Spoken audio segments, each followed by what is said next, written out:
Boa noite. Boa noite. Prazer estar aqui de novo. A Kátia demonstrou nas palavras dela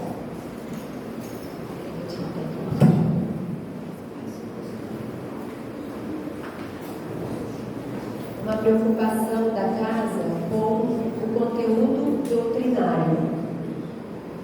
E linkando também com a palestra que vocês vão ter próxima a respeito da transição planetária, a gente realmente precisa olhar para esses dois tópicos desses momentos atuais com bastante carinho, com bastante responsabilidade, com bastante atenção. Se a gente for lá na Gênesis, em outros trechos da codificação do Espiritismo, nós vamos encontrar uma preocupação, ou melhor, uma recomendação a respeito desses tempos. Quando fala lá na Gênesis da nova geração, explicando que sim, estamos na iminência de um mundo novo, de um mundo melhor, onde o sofrimento vai ser amenizado, os problemas serão amenizados, as dores, os sofrimentos serão amenizados, onde nós viveremos mais facilmente a fraternidade, onde também teremos mais desenvolvida a comunicação que vai além das palavras, de alma a alma, pela intuição, pela mediunidade. Isso nos encanta, isso nos dá esperança e até certa ansiedade. A gente quer que esse momento chegue logo. Mas ao mesmo tempo a gente deve se perguntar quais os riscos, porque em toda reforma, em toda transição, existe a necessidade de uma separação do joio e do trigo. Existe uma necessidade de dizer o que fica e o que vai. A gente faz isso em casa, quando a gente vai passar por uma transição na nossa casa física, ou seja, fazer uma reforma. Uma das providências que devem ser tomadas, uma delas é o que fica para a próxima casa e o que precisa deixar, porque já não vai mais caber, não vai mais ter sentido para essa nova vida, para essa nova etapa, para esse novo momento. Então sempre vai existir essa separação, é um momento realmente de seleção. E lá nesse trecho, os bons espíritos nos alertam, dizendo que o negócio é tão sério, que até entre os eleitos, nós teríamos aqueles que se perderiam por não saber fazer a tal seleção, por não saber escolher o lado bom para ficar. Então, para a gente fazer essa transição com responsabilidade, é preciso que a gente fique muito atento. A gente vai encontrar a mesma mensagem no Evangelho de Jesus em Mateus, em João, a respeito do final dos tempos, dizendo de que não seria tão fácil da gente identificar o que é e o que não é. Seria algo muito sutil.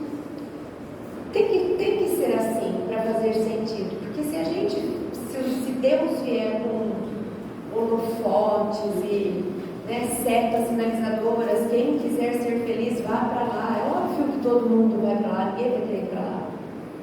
Mas essa seleção ela precisa ser autêntica, não só aquilo que eu desejo, mas aquilo que eu já sou capaz de. Não dá para eu ir lá só porque eu sei que é o melhor, eu preciso merecer estar em condição de ir. Lembra das vestes nupciais do Evangelho? Que muitos acabaram entrando na festa das bodas, mas aí lá dentro eles foram percebidos, vocês não estão vestidos adequadamente, vocês não carregam o que precisa para estar aqui, vocês não estão adequados. E aí eles foram retirados e lançados lá fora, onde haveria pranto e ranger de dentes. Então tudo isso a gente está vivendo, já iniciamos essa etapa. Então, mais do que nunca, nós precisamos ficar atentos.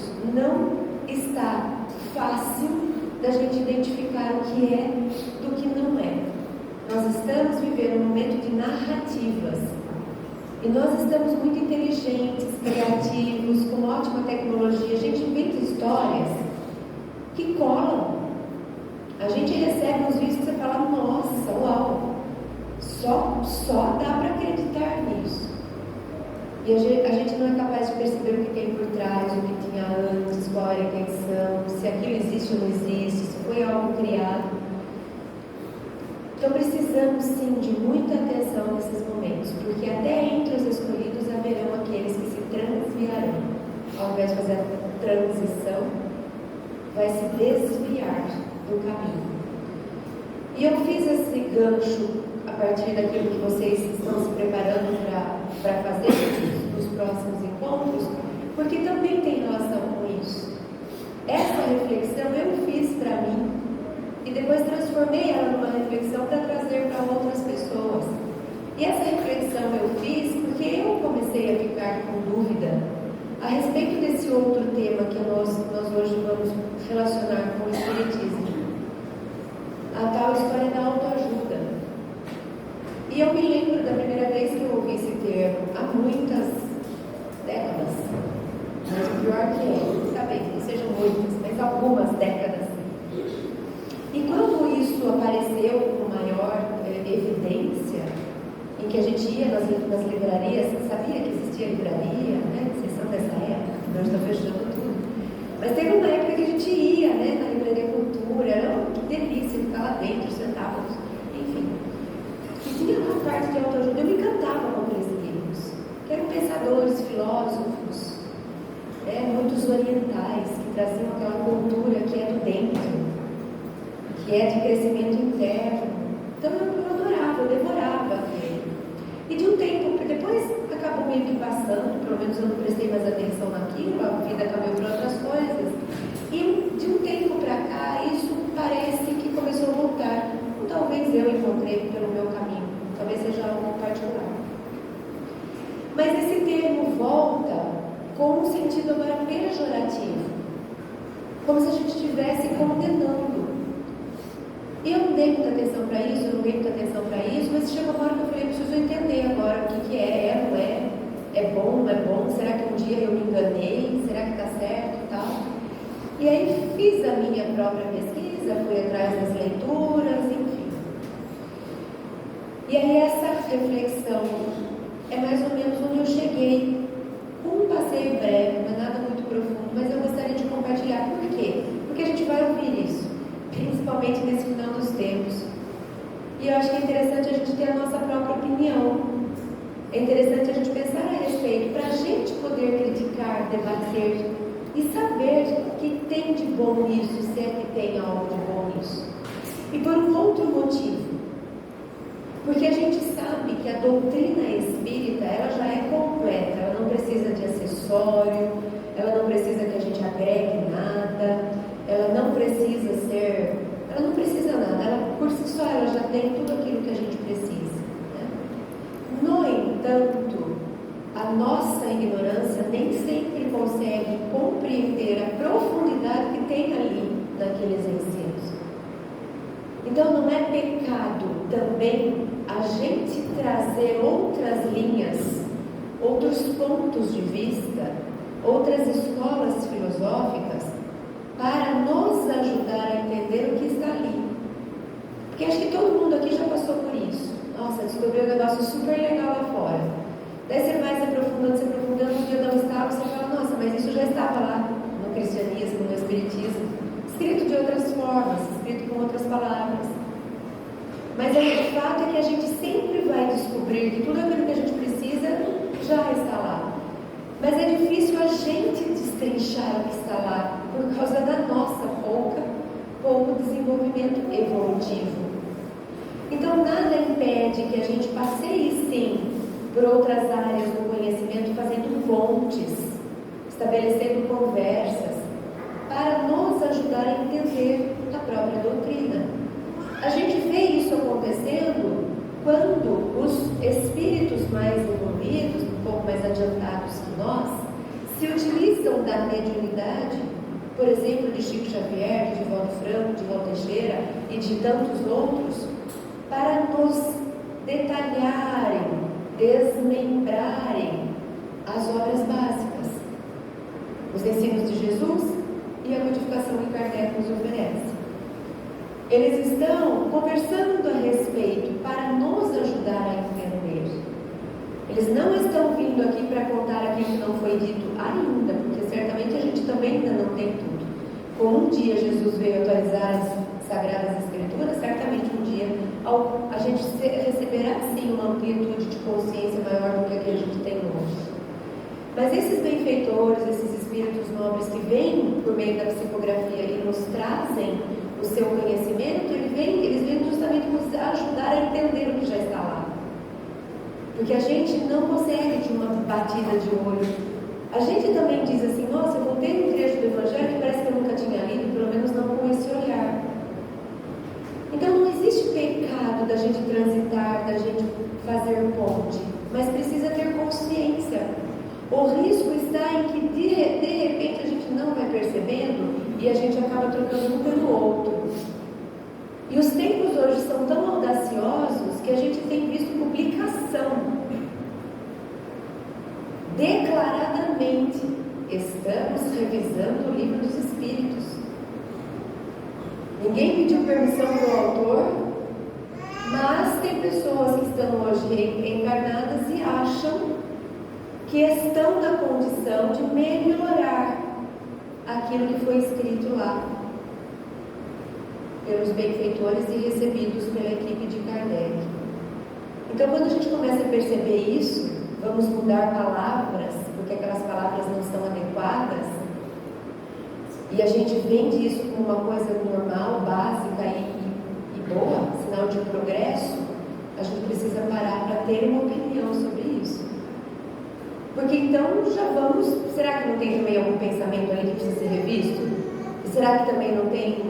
A gente precisa ter o bom senso de compreender tudo com um olhar histórico da época. Senão, o que a gente vai fazer? Então vamos pegar a mitologia e vamos reescrever a mitologia, porque hoje já se viu acreditar em vários deuses. Mas então a gente vai apagar nosso passado, joga tudo fora, porque tudo aquilo que já serviu um dia não serve mais. Mas não está estranha essa história? Eu querer reescrever. Uma coisa é hoje escrever algo que não cabe nos dias de hoje.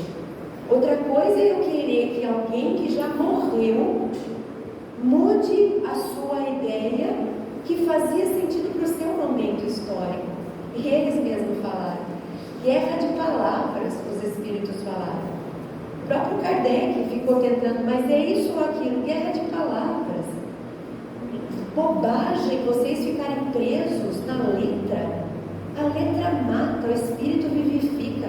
Se a gente não for capaz de mergulhar na ciência, na filosofia e na religião espírita para entender, e a gente cismar com uma palavra que está fora do contexto histórico, é sinal que a gente está começando realmente a se adoentar. E é o risco da gente pular para o lado errado das setas, achando que está fazendo uma grande coisa. Então sempre é válida a análise crítica. Sempre é válido a gente parar para pensar se aquilo que nos chega todo florido, com lindas palavras, sendo vendido num vaso bem bonito, dizendo eu sou do futuro, isso daqui é progressista, ou seja lá o que for, atenção, atenção.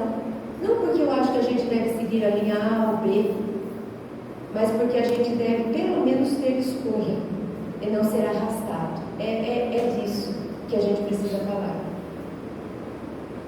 Que eu faça a minha escolha, que eu não caia na conversa bonita que alguém me contou. E para eu não cair nessa conversa, eu preciso ter a minha opinião. Então, quando eu parei para olhar um pouco para essa história da autoajuda, a primeira coisa que eu fiz foi pensar num termo mesmo, que seria literalmente autoajuda. E não é difícil, não precisa nem ir para o dicionário, para a gente descobrir o que seria autoajuda. Autoajuda. Todo mundo sabe o que é autoajuda. Naturalmente, porque a gente sabe o que é ajudar. A gente sabe o que é ajudar porque a gente precisa de ajuda, vira e volta. Então a gente conhece muito bem a palavra ajudar. A gente valoriza quem nos ajuda. A gente se sente bem quando a gente ajuda o outro. Então o ajudar, que significa assistir, oferecer o que o outro precisa, estender a mão, cuidar, proteger, tudo isso é ajudar, ou seja, eu estou oferecendo algo que ele precisa, é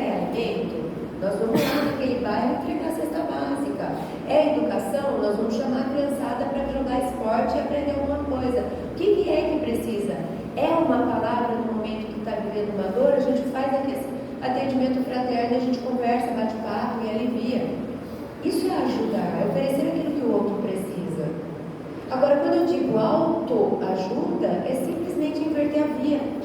Ao invés de eu atender o outro na necessidade do outro, eu atendo a mim, na minha necessidade.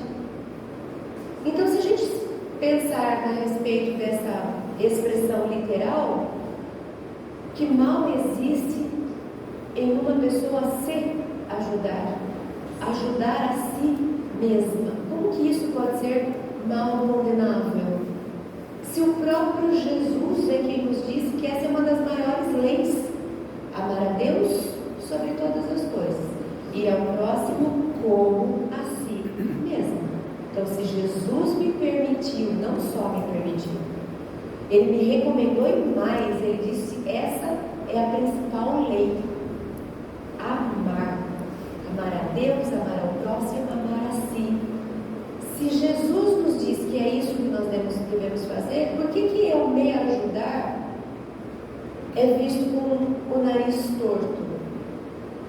Porque o ser humano é assim, né? Onde a gente põe a mão, a gente costuma fazer duas coisas.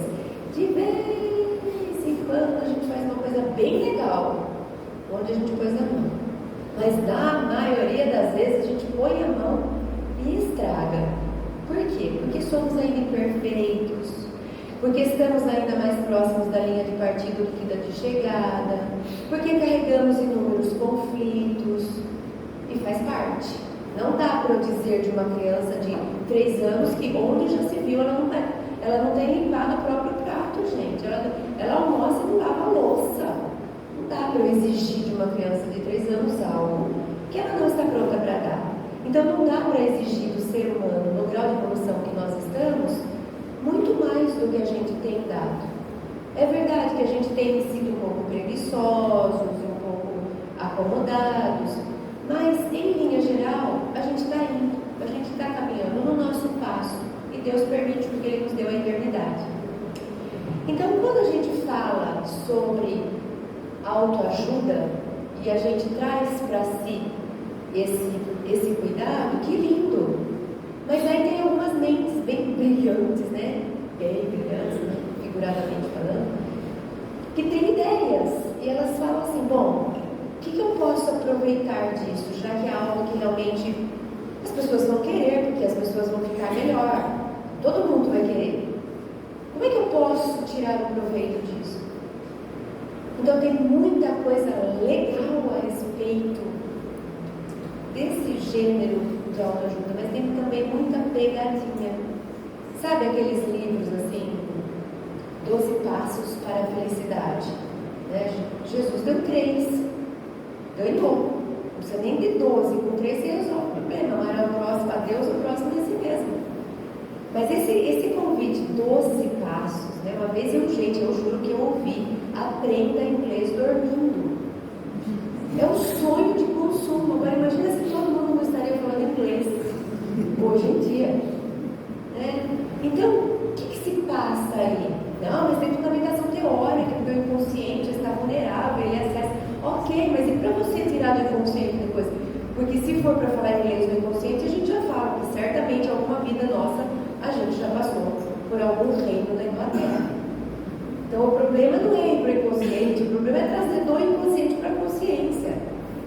Mas essas pegadinhas eu exagerei, eu trouxe alguma coisa assim que não sei se alguém caiu, acho que sim, mas tem outras coisas que são mais sutis e que se pega a gente no momento que a gente está vulnerável, precisando, sensível, e se desenha de um jeito que não é tão na cara, a gente cai, a gente entra. Então é aí que a gente precisa cuidar. Então é essa diferenciação de autoajuda e autoajuda que eu gostaria de fazer essa noite, para que a gente saiba inclusive filtrar aquilo que nos chega, porque tem tesouros, mas tem também muita charlatanice, e o mais perigoso é que isso tem se infiltrado na doutrina espírita. Mas como assim se infiltrado? A doutrina espírita é uma doutrina de autoajuda e de outro-ajuda, né? De altruísmo e de auto-amor, sim. Mas eu estou dizendo esse outro lado obscuro, em que se procura vender uma coisa para se ter outra. Inclusive, a gente tem percebido acontecendo dentro do Espiritismo. Então, acho que vale uma reflexão para que a gente fique atento a isso. Bom, se a gente fosse explicar aí o termo literal, a gente poderia dizer que autoajuda é algo como ajudar a si mesmo, ou seja, assumir a responsabilidade de providenciar recursos para assistir, auxiliar, atender às próprias necessidades. Isso, na verdade, é um dever nosso, né? A gente tem essa obrigação de cuidar de si mesmo, de prestar atenção em que tipo de alimento eu preciso, que tipo de alimento está me fazendo mal, de prestar atenção em que tipo de ensino, de aprendizagem eu preciso, aquilo que pode me atrapalhar.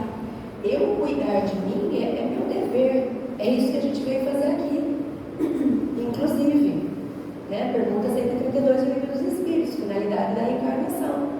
É mergulhar no corpo para a gente se testar, para a gente experimentar, para a gente se superar, para a gente crescer. Então, eu preciso cuidar de mim. Não posso chegar aqui e me abandonar. Eu vou responder por isso. Por que você não cuidou de você, não respondeu por você, não tomou conta, não se protegeu, não se ajudou? Então, essa expressão literal ela está totalmente alinhada com aquilo que a gente acredita no Espiritismo. E como gênero literário, ele surgiu, esse termo autoajuda é antigo, gente. Pensando que surgiu lá uns 30 anos atrás, né, que é quando a gente viu aqui meio estourando, mas não, ele é antigo. Então, ele foi usado a primeira vez quando esse autor escocês, ele... Cadê o nome dele, gente? Samuel Smiles. Ele, em 1859, veja, o Livro dos Espíritos é 57. Quanta coisa estava, né, aparecendo, surgindo naquela época, sendo vista. E ele escreveu esse self-help, que literalmente é autoajuda. E o que ele escreveu? Como é que ele fez esse livro? Ele pensou assim, bom, como que eu posso me ajudar? E se eu pegar histórias de pessoas, de personalidades que deram muito certo, e eu estudar o que elas fizeram, para ver se eu consigo identificar comportamentos, padrões, escolhas boas. E aí eu copio isso para a minha vida. E eu posso fazer mais. Eu posso pegar isso e não usar só na minha vida, mas eu posso publicar um livro como se fosse um roteiro, ensinando as pessoas a se ajudarem a si mesmas. Hoje isso parece tão óbvio, se não falar quase que imbecil, mas naquela época ninguém tinha pensado ainda tão metodologicamente, tão cartesianamente, numa metodologia para a pessoa se ajudar. Todo mundo que precisava de ajuda ia para o curandeiro, para o padre, para o médico, para o advogado. Ninguém tinha parado para estabelecer um roteiro de como aprender a se ajudar. E ele teve essa ideia. E ele fez isso. Ele estudou personagens e criou um livro. Ele deu o nome de Self-Help. Um trecho para a gente ter uma ideia. Quem tiver curiosidade, tem ele em PDF, mas está em inglês. Mas tem ele livre. Então, por exemplo, um trechinho do livro. Biografias dos grandes, mas especialmente dos homens bons, são todavia muito instrutivas e úteis, como ajuda e guias e incentivos para os outros. Algumas das melhores são quase equivalentes aos evangelhos, ensinando vida elevada, pensamento elevado, ação enérgica para seu próprio e o bem do mundo. Os exemplos valiosos que eles fornecem do poder de autoajuda, do propósito paciente, do trabalho resoluto, da integridade inabalável, resultando na formação de verdadeiros e nobres de caráter viril. Ele ilustra com eloquência e eficácia do autorrespeito, autoconfiança e permitir que os homens, mesmo os mais humildes, desenvolvam para si mesmos uma competência honrosa e uma reputação sólida. A gente vê alguma coisa de ruim, de estranho, de suspeito, de inadequado? Não. Ele ainda não vai escolher personagens de sucesso somente. Ele vai escolher personagens de sucesso, mas todavia e especialmente bons. Pessoas que estejam alinhadas, inclusive, com os evangelhos. Ele vai buscar exemplos de pessoas que têm vida elevada, pensamento elevado, propósito paciente, integridade inabalável. Então, veja que isso nasce de um bom propósito, de uma boa ideia, de algo que realmente deveria ser útil. E a intenção dele é, inclusive, disponibilizar isso para a maioria das pessoas, né? Dando acesso até as pessoas mais humildes que não tinham, às vezes, acesso à escola, à escolaridade, pudessem, de alguma forma, se beneficiar da ideia. Alguém poderia acessar mais facilmente o como se dar bem, mesmo que você não tenha nascido com condições favoráveis. Então, quando a gente vai olhar o gênero literário, a gente vê que ele vem de um lugar com boa intenção, de um lugar que tinha tudo para dar certo, né? Mas, de lá até aqui, e 150 anos se passaram, a gente desviou um pouco. Então eu posso ensinar coisas legais, mas eu posso ensinar principalmente aquilo que as pessoas gostariam de ouvir. Porque se eu falar para alguém, emagreça se alimentando de frutas e verduras, o meu livro vai vender quanto?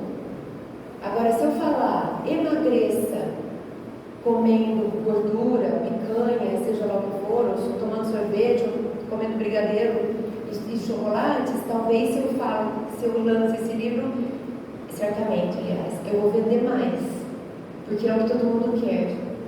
Então, quando a gente começa a ter ideias de como usar isso para o proveito próprio, ficando com a cara de autoajuda, é que a gente desvia do caminho. E começaram a aparecer muitos livros. Tem um dos livros que fez bastante sucesso, que a gente pode trazer aqui para pensar, é aquele O Segredo. Acho que todo mundo aqui leu esse livro, ou assistiu um vídeo, documentário. E O Segredo, ele toca num ponto que é real. Lei de atração, isso a gente aprende no Espiritismo. Lei de atração, ou lei de causa e efeito. Aquilo que você gera, você colhe. Ou as árvores dão frutos de acordo com quem elas são. Uma árvore boa não dá bons frutos, uma árvore má. A gente já sabe disso. Agora, ele diz que com base somente nisso era possível você deitar na cama, prendendo uma nota de $1 no teto e ficar olhando muito para ela, imaginando ela chegar pelo correio e ela chegaria. E ela chegaria. Isso é impossível de acontecer? Não. A gente já passou em algum momento assim, nossa, eu estava precisando tanto de uma coisa, o negócio surge, alguém me liga, eu ligo a TV, a resposta está, então isso realmente pode acontecer. Mas eu não tenho como garantir que vai acontecer se você se comportar ou fizer tal coisa. E ele no livro, eles dão essa ideia de que se você realmente tiver muita fé, você vai conseguir. Mas a gente que é espírita e sabe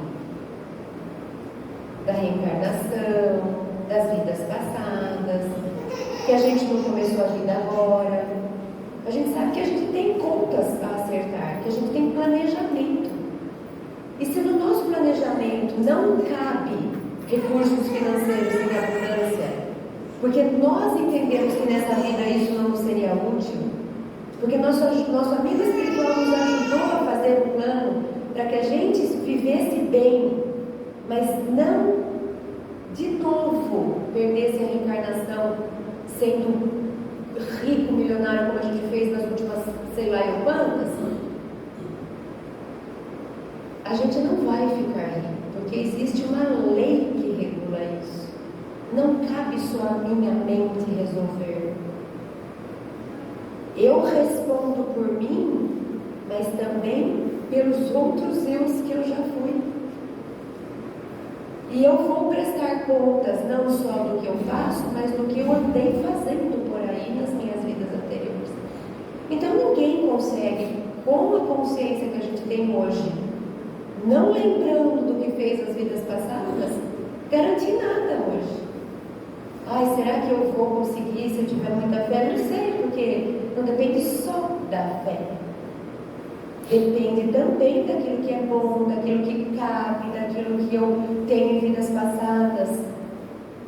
Quando Jesus fala, se nós tivermos a fé no tamanho de um grão de mostarda, nós diremos a essa montanha, sai daqui e anda para lá, ele não disse assim, vocês irão para todas e qualquer montanha e todas elas sairão. Ele diz, vocês farão grandes coisas. Mas ele não disse, vocês farão o que vocês quiserem, na hora que vocês quiserem, do jeito que vocês quiserem. Porque senão não existe justiça divina. A gente escolhe tudo, então só tem livre-arbítrio, mas não tem responsabilidade pelo livre-arbítrio. E tem responsabilidade, né? Então, quando a gente presta atenção no que eles estavam propondo lá atrás, é bem legal. Mas quando a gente pega algumas crenças que têm sido incutidas, nos causa uma certa ilusão. E esse é o nosso risco. Porque faz sentido, Jesus também falou do grão de mostarda, da montanha. Por que eu não posso amanhã acordar uma montanha de dinheiro na minha garagem? E não tem problema da gente sonhar, querer, desejar, pensar fortemente. O que eu não posso é parar de viver. O que eu não devo é parar de viver. O que eu não devo é colocar toda a minha vida nisso. E deixar de aprender outras coisas, me dedicar às outras coisas. Porque aí a gente cai numa fantasia, numa ilusão. Então hoje sim, a gente precisa tomar cuidado com as coisas que nos chegam. Com as coisas fáceis. Com essas promessas. Ninguém muda o outro. Então quando eu prometo, venha comigo que eu vou te ensinar um negócio que eu vou mudar a sua vida. Recomendação, dá um passinho para trás, depois mais um, depois só para de dar quando você não vê mais a pessoa na sua vista. Porque se fosse simples assim, gente, é só ele que falou só para mim, mas ninguém descobriu isso. Então o bom senso, a crítica, a análise, e sempre na dúvida volta para aquilo que é seguro. Cristianismo, no nosso caso, aquilo que a gente acredita, e espiritismo. Bom, dentre essas pesquisas, eu encontrei algumas pesquisas mesmo, de gente que está pesquisando cientificamente a história da autoajuda. Será que funciona? Não funciona? E é bem interessante o que eles vão chamando nossa atenção. Porque quando a gente fala assim, não, vem aqui autoajuda que você vai melhorar. O que é melhorar? E melhorar é uma coisa possível. Se eu falar, venha, me siga, que eu vou fazer vocês melhorarem, vocês podem me responder, Cris, não preciso nem de você, porque existe uma lei do progresso que garante que a gente melhore. Ninguém anda para trás, então não é você que está fazendo isso para mim. Então o que é melhorar? É isso que a gente precisa aprender a criticar, para não ficar, porque a gente quer escutar certas coisas, vocês já perceberam isso. Às vezes alguém vem contar uma coisa pra gente, a gente quer ouvir, a gente ouve, mesmo que ela não tenha falado. Você pega a parte que te interessa, que a gente está ansioso para alguma notícia. E às vezes a gente até desvirtua aquilo que está sendo falado, para que a gente não se frustre. Difícil a gente escutar uma verdade. É melhor a gente ficar com as histórias, né? Então, no trecho, né, daquilo que esses dois pesquisadores falam, houve uma mudança na concepção do que a sociedade tem, do que seria o melhoramento do ser humano. Ele está comparando lá, quando o termo surgiu, e hoje. Hoje, espera-se que a pessoa se melhore aprimorando habilidades ou potencializando seus talentos como se fosse um treinamento. Hoje, o que a gente precisa de performance? Quem não escutou isso ainda? Performance. É isso que precisa. A gente precisa de troféu, a gente precisa bater recorde, a gente precisa bater meta. Então, é um treinamento. Mas naqueles séculos, lá atrás, quando ele começou a falar sobre isso, não era disso que ele estava falando. Não era para ensinar alguém a superar sua conta bancária, a produzir mais na sua linha de produção. Não era. Lembra daquele outro slide? Eram questões internas. Mas nos séculos anteriores, o desenvolvimento humano não se referia à personalidade, mas ao caráter.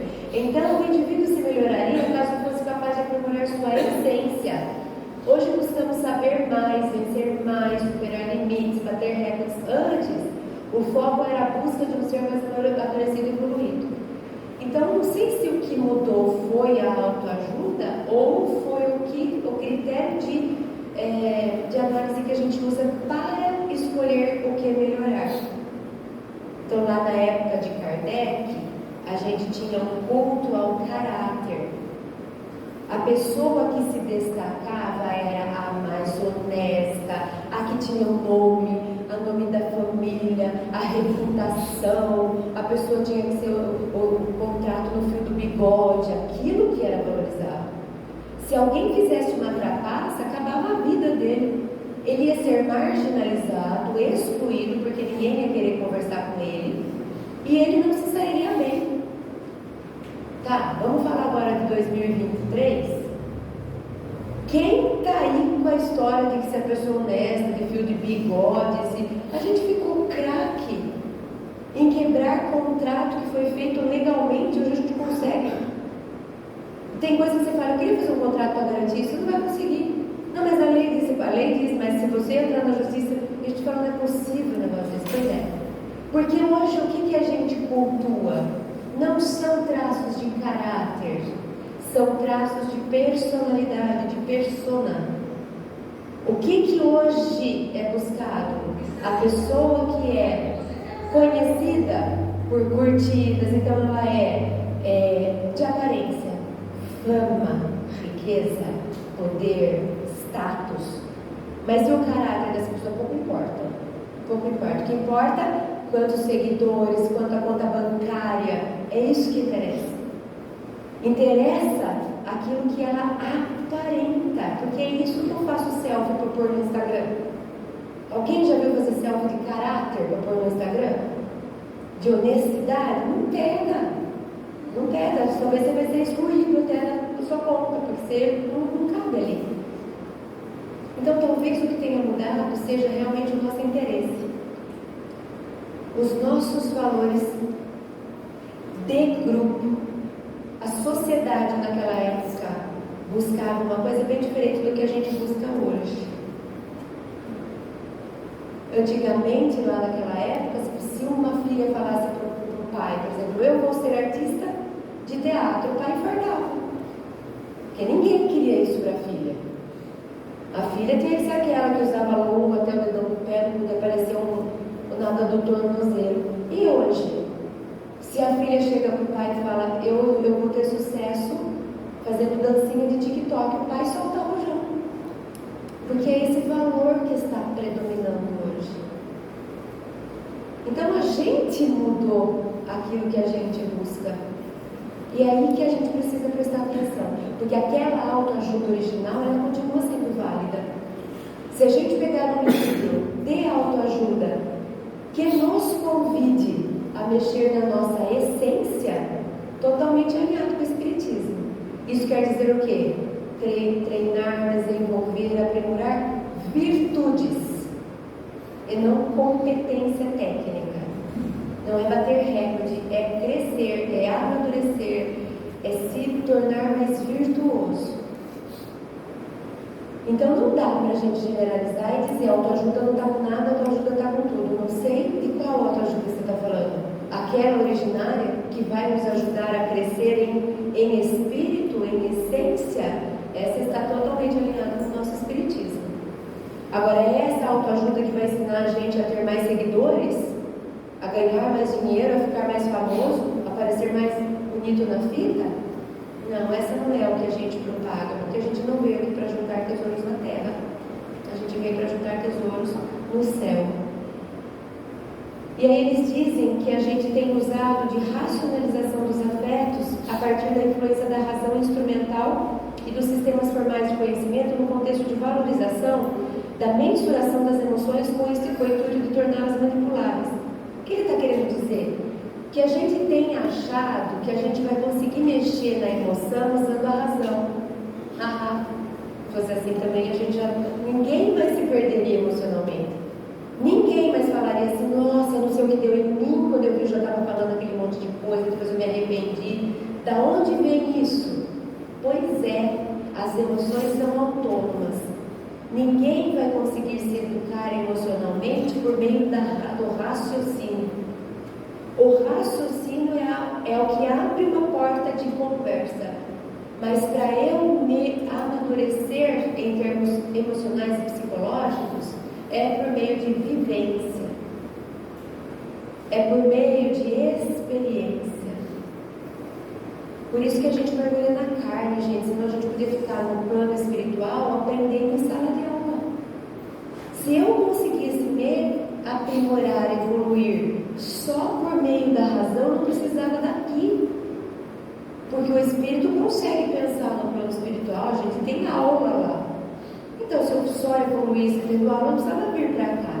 O que acontece quando a gente vem para cá? A gente mergulha nessa emoção que nos descontrola, que nos desgoverna. Aí é que eu vou falar se eu estou dando conta de progredir ou não. Conforme eu for me superando, ou seja, já sou capaz de me educar, de me conter, então eu preciso da vivência, da experiência. Então não adianta eu comprar um livro dizendo, vou ensinar você a cuidar das suas emoções. Ele pode, nesse livro, me dar dicas do caminho a seguir, mas para eu cuidar das minhas emoções, sou eu, na minha vivência. Por isso que os Espíritos falam, não adianta se isolar.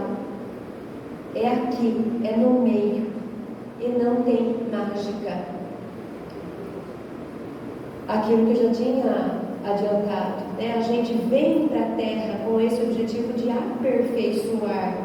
Não é de ficar mais rico, mais famoso, mais bonito, mais curtido, e não é com as coisas da Terra.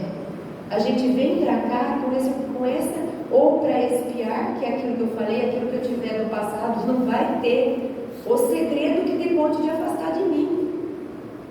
Eu vou pensar muito fortemente que eu não vou ficar doente.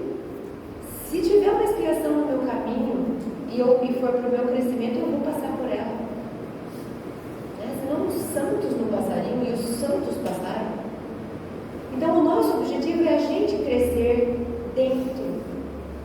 Então muita atenção para aquilo que a gente tem comprado, para aquilo que a gente tem adotado.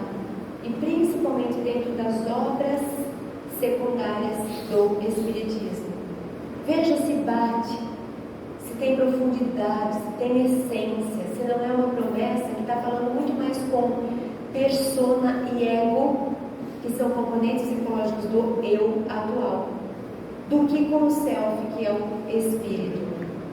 E a questão 919, conhece-te a ti mesmo. Então a gente já tem isso lá. E todo livro que nos chegar, todo programa que nos convidarem para fazer, todo curso que surgir na nossa vida, toda pessoa que vier com um negócio super uau, antes de mais nada, faz esse teste. Está alinhado com essas duas questões? Está alinhado com a questão 132? Vai me ajudar a progredir moralmente? Como? O trabalho tem que ser meu. Se alguém está falando que se eu fizer tal coisa eu passo na prova, não tem como ser. E sou eu que vou me fazer crescer, ninguém me faz crescer, se não for eu mesma. E a segunda, está alinhado com a 919? Ou seja, vai me levar para o mundo de dentro? Vai me fazer desenvolver virtudes e diminuir as minhas viciações? Se não estiver alinhado com isso, é propaganda enganosa. É a autoajuda de hoje, que quer fazer a gente ter desencargo de consciência, mas que não vai nos ajudar a chegar onde a gente precisa. E lembrando que a gente está passando por um momento de transição, todo cuidado é pouco. Porque imagina a gente chegar aqui e no último degrau se dá uma escorregada e perde o bonde. E aí a gente fica para ir para um outro lugar porque a gente não prestou atenção. Então agora é aquele momento. Quem estiver em cima do telhado não desça, quem estiver no portão não volte para a cidade. É toda atenção. Não vamos optar pelo caminho mais fácil, bonito, gostoso. Vamos continuar alinhados com os nossos princípios. Então, se a gente puder fazer um resumo, a gente poderia dizer, que se nós quisermos espíritas, precisamos conhecer o Espiritismo, ou seja, ler, estudar, refletir, testar, vivenciar a doutrina. Ninguém vai ser espírita estudando A gente opta por obras secundárias para entender o original, mas sem abrir mão do original. A gente precisa abrir as obras espíritas que Kardec publicou. Precisa ir para elas. O Espiritismo liberta os seres humanos de dogmas e convida cada um de nós a assumir responsabilidade pelo próprio progresso, sim, por essa autoajuda. Aquela em que eu me responsabilizo por crescer, né? Mas não nos livra de dogma. Então não adianta vir com fórmula mágica. O Espiritismo veio para quebrar isso. Não tem atalho para o céu. Não dá para comprar indulgência. O trabalho é de sacrifício, de vontade, de crescimento interno. Todas as filosofias, ideologias, terapias alternativas, etc., que nos ajudam em nosso progresso espiritual, estão alinhadas com as leis divinas e podem ser usadas. Joana de Ângeles recomenda muito todas as terapias, todas aquelas que podem ser instrumentos, mas não para me ajudar a cortar caminho, para me ajudar a enxergar o que eu não estou sendo capaz de enxergar. Então eu fui para uma terapia, fui fazer meditação, nossa, mudei meu estado de espírito, ao lugar do estado de espírito, fui capaz de entender coisas que antes eu não entendia. Por que não usar os recursos? Mas cuidado só para que eles fiquem no lugar deles, inclusive para que a gente não traga para dentro da casa espírita, como a gente tem visto. Aí você vai para dentro do espiritismo, não vê o espiritismo dentro da casa espírita, mas você vê um monte de terapias alternativas.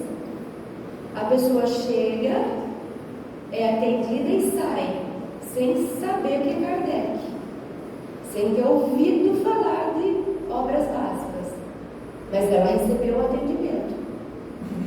Não estou fazendo crítica nem dando direcionamento, estou propondo reflexão, atenção, porque a linha é tênue e toda atenção é melhor a gente ficar com garantido do que a gente escapar o pezinho para aquilo que é mais fácil, conveniente, da Ibope, todo mundo faz fila, né? Então não é por aí. E relações e reflexões podem e devem ser feitas, por exemplo, como a gente fez hoje, trazendo autoajuda para conversar com o Espiritismo e outras áreas do conhecimento, pois nos ajuda a ampliar nosso ponto de vista, desde que não se misturem e se confundam. Espiritismo, autoajuda. Mas dá para conversar, eles têm muitos pontos alinhados. O que não dá é eu ir tirando o Espiritismo para impondo obras outras no lugar, dos estudos, principalmente. Acho que a maior recomendação nossa para a gente mesmo é essa. Então reconhece seu verdadeiro espírita pela sua transformação moral, pelos esforços que emprega e domar suas más inclinações. De novo, não reconhece seu verdadeiro espírita aquele que foi esperto e conseguiu fazer uns atalhos porque não tem atalho. O caminho é esse: transformação moral, esforços para domar as más inclinações. E a gente vê no Evangelho, segundo o Espiritismo, ajuda-te, você autoajudará. Isso é autoajuda. Então, essa autoajuda sim, mas não aquelas que nos fazem ofertas tentadoras e que nos fazem perder tempo daquilo que realmente faria com que a gente juntasse tesouros no céu. Então, o novo mandamento nos dou que vos ameis uns aos outros como eu vos amei. Então, o amor, esse é o maior e o principal e o primeiro norte da nossa vida. E aí sim, amar a si, alto amor, amar o outro, amar a Deus. E a gente fique com esse e tome cuidado para não se desviar para outras coisas e deixando passar aquilo que de fato é o trabalho mais profundo, que é de dentro para fora. Muito obrigada.